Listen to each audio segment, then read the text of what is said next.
बस यही सवाल करती हूँ मैं, तुम नारी हो, लाचार हो, बेचारी हो, बस यही जवाब सुनती हूँ मैं।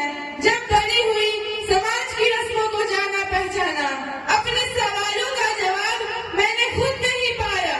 लाचार नहीं, बेचारी नहीं, मैं धड़कती चिंगारी हूँ। छेड़ो मत, चल जाओगे, मैं दुर्गा और काली हूँ। माता पिता का अभिमान हूँ, इस देश की शान हूँ। मैं नारी हूँ, इस देश का आधार हूँ।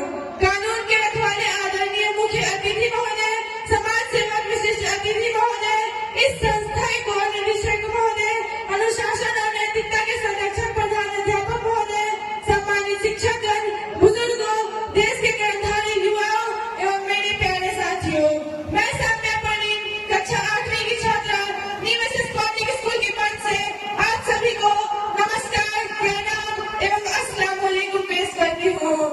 आज इस वार्षिक उत्सव की शुभ घड़ी में विद्यालय परिवार द्वारा मुझे मंच साझा करने का अवसर दिया गया, इसके लिए मैं विद्यालय परिवार को कोटि नमन करती हूँ। आज आप सभी के बीच महिला सशक्तिकरण में कुछ शब्द कहना चाहूंगी। सर्वप्रथम आप सभी यही सोच रहे होंगे कि महिला सशक्तिकरण का अर्थ क्या है, तो मैं आपको बताती हूँ। महिला सशक्तिकरण का अर्थ है महिलाओं को बिना किसी भेदभाव के प्रत्येक क्षेत्र में स्वतंत्रता पूर्वक कार्य करने का अधिकार ही महिला सशक्तिकरण कहलाता है। अब आप सोच रहे होंगे इसकी जरूरत क्यों पड़ी। मित्रों, अभी भी हमारे समाज में कुछ ऐसे तत्व हैं जो ये सोचते हैं कि एक बेटी बेटे के समान नहीं हो सकती। तो मेरा प्रश्न है उन लोगों से, यदि वो ऐसा सोचते हैं तो फिर वो अपनी पत्नी के इलाज के लिए एक महिला डॉक्टर ही क्यों ढूंढते हैं? क्या है उनके पास इस बात का कोई जवाब? कहने को तो नारी शक्ति की लंबी जुबान की हर कोई शिकायत करता है, फिर क्यों नहीं कोई एक गूंगी लड़की से शादी करने को तैयार होता है? फेसबुक के बारे में तो आप सभी जानते होंगे। जी हाँ, फेसबुक, उसी फेसबुक के सीईओ मार्क जकरबर्ग ने अपनी बेटी पैदा होने की खुशी में अपने जायदाद का 99% दान कर दिया, और दूसरी तरफ हमारे देश में एक पिता अपनी बेटी की दहेज इकट्ठा करने की चिंता में घड़ी तक पहनना छोड़ देते हैं, और हम कहते हैं हमारा देश उन्नति कर रहा है। वाह रे वाह, अरे अजीब रिवाज है हमारे देश का।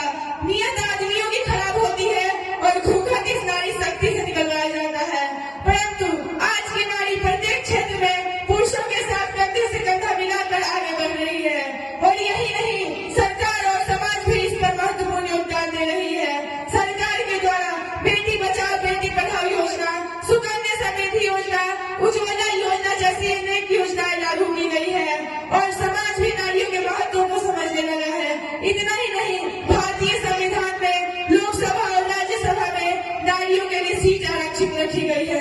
अरे कहते हैं परिवार पर जिम्मेदारियों का बोझ बढ़ा तो ऑटो रिक्शा ट्रेन तक चलाने लगी है नारियां। साहस के साथ आसमान भेद कर अंतरिक्ष तक जाने लगी है नारियां। अरे आजकल तो वायुयान तक उड़ाने लगी है नारियां। यही नहीं, आजकल तो वीर जवानों की शहादत को कंधा देकर शमशान घाट तक जाने लगी है नारियां। यदि कल्पना चावला, किरण बेदी जैसी महिलाएं नहीं होती तो इस देश का नाम रोशन कौन करता? क्या है आपके पास इस बात का कोई जवाब? मैं बेटी हूँ, मैं नारी हूँ, मैं सीता और मैं ही द्रौपदी हूँ, पर पुरुषों की इस दुनिया ने मुझे कैसी नियति दिखलाई।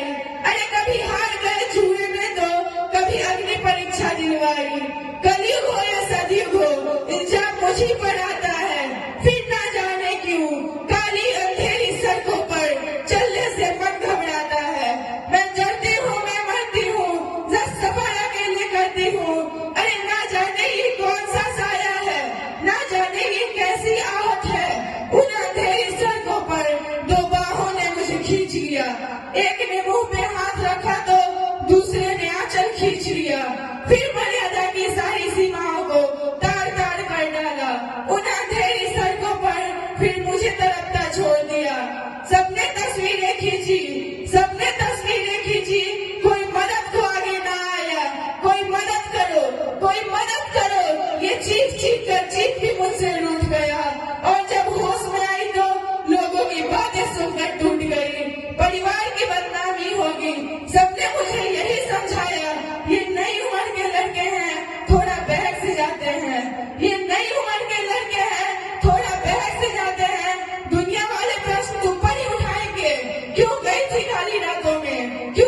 था कोई साथ में।